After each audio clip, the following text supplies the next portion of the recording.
There's really only one Fear Factory. There was one Fear Factory, I should say that. Oh, this is so awkward because I'm a huge fan of you and I'm a huge fan of Dino, and it's like when your mum and dad are fighting.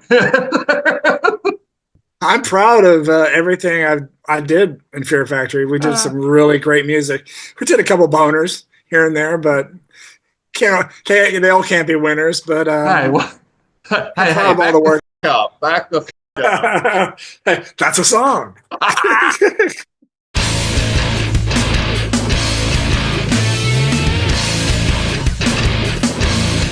How you doing, Tom? Hey, I am doing really well. Look, dude, we'll get the fanboy out of the way for about 40 seconds, and then we're gonna keep going. Take your time. You ruined my life. It was 1995. I was 10 years old, Burton. I was only 10, and I was watching. I recorded Rage, our MTV that night, and was watching it. The next morning, Burton. I was not ready. It was blue. It was scary. You were in a morgue. You were shouting at me, and then all of a sudden, something magical happened. You did this weird thing with your voice where you did melody, and I had never heard such a thing before. I raced, I pulled the tape out and I raced across the neighborhood to my friend's house because I was like, dude, you have to fucking see this. And he hated it, Burton. He hated it. He was fallen into Oasis. He was not a metalhead at all. He was just like... that explains everything. But I was a fan for life. So it is... Well, thank you, Tom. Thank you for that. That's an amazing story. That's fantastic. Whereabouts are you at the moment, mate? I am in my home in Pennsylvania. Nice. Now, yeah, my wife and I, we have a home here, so we still travel to LA frequently for work. Yeah. Oh, it sounds, honestly, man, it sounds much nicer than LA, to be perfectly honest. It's much nice. No, it's much nicer than LA. It's more space. It's not as expensive. It's less people. Yeah. Now, mate, I love when I have something that's happened in my life and then immediately I have a really relevant interview pop up and I'm like, I'll ask Burton. I'll ask whoever this person is. I've just had, like literally a few days ago, someone throw 20 years of friendship with me away because I didn't want to listen to their shitty AI-generated album. Oh, my God. Yeah. How do you feel about that, mate? About AI? Yeah, and like, do you consider, if I was to use an AI program to cook up an album, have I made an album? Is it mine? My personal opinion is, and from what I've learned, is that no, it's not your album. All that you are doing for AI is instructing a machine with prompts to get to what you want to do. But a word can mean so many different things, and a machine's interpretation wouldn't be my interpretation. So what exactly is this person doing? Sorry you lost a friendship over 20 years over AI, but they must have been really proud of the work they didn't do. I'm stealing that. Thank you so much. I'll tell you, Ben, I just love that a generation of people raised on movies, on Terminator movies, would all of a sudden be like, no, it's cool. Oh my God, that is a great shirt. Last exit. Yeah, dude. Skynet we're right around the corner from it. There's so many things about AI that are tremendously incredible and scary at the same time. Obviously, with every advent of technology, there's always the players that want to use it for good, but the players that want to use it for, war or fraud or violence, I think they hold much more precedence in the world because what they can do with AI affects more people a lot sooner than good does. So Yeah, we're going to notice the bad effects a lot quicker than the good. absolutely. Where are you now? So where am I at the moment? Where are you located? I'm in Brisbane, mate. So Nice. yeah, I grew up in Tasmania, Well, which is why I never really got to see you guys. Like, never really got to see anyone live because oh my no God. one, No one no ever one, goes to Tasmania. no one ever went to, particularly back then. But I joined the army and I've been up here. I've spent 11 years up here in the army and I've just gotten out. Like early February was my last day of service. So Well, congratulations. thank you, mate. Yeah, no, it's nice to be out. I Uh, bet. Oh, damn it. I had a note at the top of my questions that when you would pop up, I was going to go, whoa, it's the guy from the Nirvana video. Ah, missed it. Oh, you do it again later. um, Now, mate, before we're going to talk a little bit about the set that you bring to Australia, and then what I thought I would do. Recently, I did an interview with Devin Townsend where I jumped Nice. on well, it was my second time speaking with him, and I thought let's go a different angle. So I jumped onto a Facebook group, Devin Townsend fans, and I asked, "Hey, what have you always wanted to ask Devin?" And had one of the most hilariously off-tap interviews because people were asking how big his dick was. Like I was crying by the end of it. The Fear Factory That's fans, great. not as funny, but Mm. I have collated some questions and gotten cherry picked most, so it's not just all when are you rejoining Fear Factory, like all that shit. So That's a great statement. Fear Factory fans are not funny. no, they're many thing funny, not their strongest suit. So yes, I've cherry picked a couple that you probably won't like, and we'll go from here. Okay. All right. Okay, so and I'm going to murder their names. So Marius Peterson asks, "Look, what are your thoughts on metal these days? You've said numerous times in the past, and I'll just paraphrase what he's asked here, that you've been done with metal, but you've come back. So I'll massage that a bit, and it's kind of like Devin Townsend. Devin is most known for Strapping Young Lad and for this Mm. incredibly abrasive, aggressive music. But it's funny when you talk to him, you get the impression that he never really wanted to be known for that. He wanted to be the guy who was doing albums like Ocean Machine and all this wonderful, Right. wonderful stuff. And I feel like you're kind of in the same boat. Whereas I feel like you almost have wanted to pull back from heavy music, but you've just got that bankable name in that sphere. And it's like, this is your day job. I don't know. Are we talking out of our ass here? No, no, no. I like metal. I know there's a lot of metal I don't like, but there's a lot of metal I do like. But it wasn't my intention to go into and join a metal band. Mm. Joining Fear Factory, creating Fear Factory, I was trying to bring in other aspects of music. Like I was really into industrial, and I was really into goth, and I was really into like more avant-garde noise kind of stuff. Mhm. And so I was trying to bring that into the music side of it, and lyrically, I was learning how to tell stories. Metal music is hasn't really gone. I think it's evolved as far as it can go. I mean, there's so many extreme things happening, but it's almost comical of what things are happening. And like I can't remember the name of the band, but there's this German band that has like crazy thrash blast metal music, and then they go into like disco all Electric of a sudden, Callboy. something like that. Yeah. There, I was like, what is this? It's like that is just too much. But it's I mean, it's not for my taste. I should say that, but there's really maybe metal's hit a plateau where there isn't really anyone doing anything that spectacular where a lot of people are really into it. It's like it's really catching on. Mm. I mean, I think that has something to do with the nature of the industry itself, where everything is so compartmentalized. Everything has a genre, and it's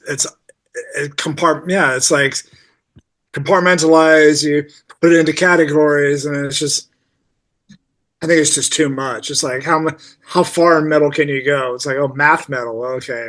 Yeah. Well, I hate math, so I'm not gonna like that.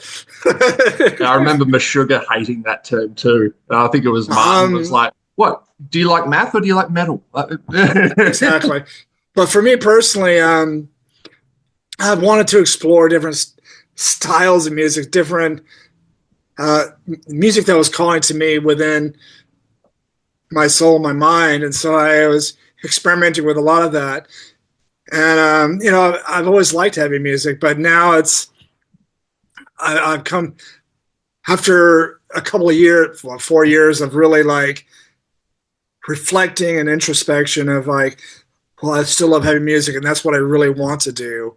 So let me figure out a way to do it where I can present the heavy music that will still make sense. Yeah. Now you've released 2 tracks in this. Do you see yourself doing an album? Eventually, we're writing music. By the time I get to Australia, I'll have hopefully 2 more songs out by the time I get there. One's called Savages, where it's a banger, dude. It's a fucking banger. And then another one's called Cold Lazarus, where it's fucking epic. And they both fit into my criteria, which is my mantra, which is just heavy, groovy, dark, and moody. So Put that on a shirt, Burton. I did. It's on a shirt. Well, I only made it for a little bit, but I'm gonna make that shirt again for Australia. But it's pretty cool. I'll wear it. I'll buy it. Yeah, that's on the back. Heavy, groovy, dark, and moody. And but coming to Australia, I'm gonna be playing the new songs, ones you've heard, a couple you haven't heard, and I have 30 years of catalog from various projects: Fear Factory, Ascension of the Watchers, GZR, City of Fire. So I'm going to be picking from all those and adding it to my set list. Well, excellently. It's excellent that you mentioned that because I apologize for murdering your name. Evangeli, sorry, dude, would like to know about City of Fire. Is that band dead in the water? Is your involvement like what? How would you describe, if any, your involvement? That band's done. We did 2 records and it just kind of imploded on itself. But City of Fire did tour Australia back in 2010, maybe. We opened up for Soulfly. Nice. Yeah, I remember 4 shows, and we played Canberra, we played Sydney, we played Melbourne, we played Brisbane, Newcastle. My first interaction with Fear Factory in a music journalism capacity was interviewing Byron when he was promoting Transgression way back in the day. And that's when I believe you had just started Ascension of the Watchers, something around that. Maybe, I don't know. I was starting to really pursue it a lot more vigorously. I started writing music for Ascension of the Watchers in 2002. And then I did a independent released EP in 2004, and the Numinosum came out on 13th Planet, which was Al Jurgensen's label. 2000, God, when did that come out? 2008, and then Apocrypha came out in 2020. So it was like a 20-year love affair of writing music that was more for myself than anything else. Yeah. Now, I recently had, obviously something just popped up on my socials. I'm like, what the hell is going on? Christian just posted Angst Fabric. The fuck? Do you have any idea what this is? Angst Fabrik. Yeah. It's how Germans say Fear Factory. And we came across that. We played a venue called Angst Fabrik in Germany years ago. But I saw Christian at NAMM, and we spoke and hugged, and it was good to run into him. I'm glad to see that he's doing well. But I don't really think anything about it, about what he's doing. I mean, more power to him. But there's really only one Fear Factory. Yeah. There was one Fear Factory, I should say that. Oh, this is so awkward because I'm a huge fan of you and I'm a huge fan of Dino, and it's like when your mum and dad are fighting. It's like, Mom, Dad, I mean, stop fighting. I'm proud of everything I did in Fear Factory. We did some really great music. We did a couple boners here and there, but they all can't be winners. But Hey, what? Hey, I'm proud hey, of all the back the work I fuck did. up. Back the fuck up. Hey, that's a song. That was a wonderful. That was one of my hot. That's the one and only time I did a duet with Fear Factory song. Which Was is, with well, I mean, you kind of had the dual vocal style, so you really never needed to duet. You were essentially duetting with yourself back in the day. and a lot of people thought it was two. First record, everyone thought it was two singers already. Yeah. So you're doing that both? I'm like, yep. Well, that's what got me into a fan, because I think if it had just been the harsh, that probably wouldn't have struck me as much as it did. Yeah. So It really surprised a lot of people. And that video you mentioned, Replica, yeah, in the morgue. It was Compton City morgue. It's the same place where they filmed that scene in Phantasm, the first one, where that ball's just like going down that hallway. It's yeah. the same place where they filmed that. So I was really stoked about that. Brah, that is hard. Hey, speaking of your voice, Anas has asked, what is your vocal warm up like these days? Because I know in the past you've had issues with your voice. It seems like an eggshell. It's very fragile. Well, the voice is very fragile, Mm, and it's a muscle. It's not like fingers where you can relax them. A vocal is always working, mm. and it's more sensitive than a regular muscle. But I'm just doing what I've always done. Taking some time off helped me recover a lot. But I realized that I went to a couple of vocal coaches, three coaches, and they're all telling me the same thing. And I realized after I went to all three of them, like, I realized I wasn't a singer. I'm like, that's not what I do. And they're trying to teach me how to do something I already knew how to do on my own. So I'm not a singer, I'm a vocalist. So I'm just remembering I got to stay in key, Mm. and going out, anything higher than my key is just out of reach.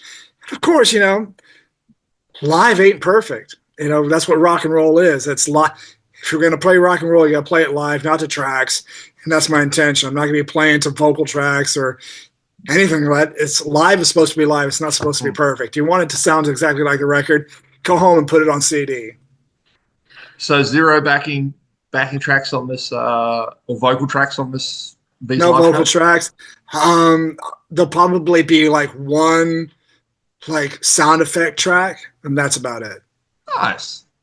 Our drummer I follows a click track, but we're not following tracks per se.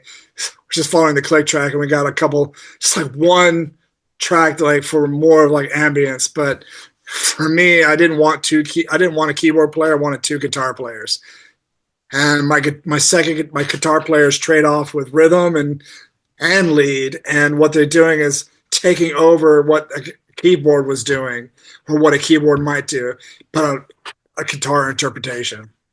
Are you utilizing Reese Fulber at all? No, no. No. Was there any reason to that, or just in general, you just felt like doing it by yourself?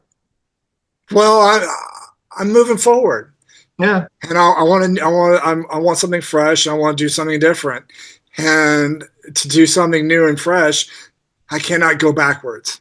Yeah. And I have much respect for Reese, but he still works for Fear Factory as far as I'm concerned. Mm. So I am finding new, incredibly talented people to start my next chapter with. Nice. You seem look. This is the first time you and I have met, but did you seem happy? You seem Uh, quite stoked these days. I'm very stoked, and I would say this is my normal demeanor. I mean, yes, we all have some bad days or bad moments, but as a human being, I enjoy talking with people and fans in general, and I love communicating. I love engaging, and talking about music I love it. And so I think pretty happy. Yeah, we all have some bad days, but I don't Yeah. let it get I don't let it get the best of me. But Yeah. yeah, thank you. I feel fairly stoked these days. I'm really stoked about the tour coming up. I'm Yeah, man. planning for the future. Planning for future events is what drives artists, Yeah. drives me because I have something to look forward to and work towards. I feel like that must be a frustrating having someone you've released albums that have entered essentially, the metal lexicon, like that had an enormous influence. But I feel like it must be frustrating as an artist for people to always be focusing on your past, and focusing on, oh, it was the 20th anniversary. Oh, now it's the 25th anniversary. Oh, now it's the third, like I'm old, I know. I've released 4 albums. Yeah, and you'd know this better than anyone. I think that's just the nature of human beings in general, where they there's a there's a part of their past that they want to hold on to so much, and I'm guilty of it as well. For instance, I could say, like a band like U2. I was a huge fan of U2 in high school. Mm. The albums War, Unforgettable Fire, and Joshua Tree. I wish U2 doesn't sound like that anymore, but I can always listen to the records. And that time period is it's a time capsule, and it takes me back to a lot of good memories. And I think that's why people really hold on to something. But there's a lot of artists that really move forward in their career. There's many artists that move forward in their career doing something different while retaining their history. David Bowie was always playing. He always played his old songs, but he always wrote new songs and kept writing new and introducing new music to the world. Prince was the same way. Nick Cave is the same way. I mean, what I'm trying to think of a metal band that would do that. Metal bands, they still put out new music. Yeah.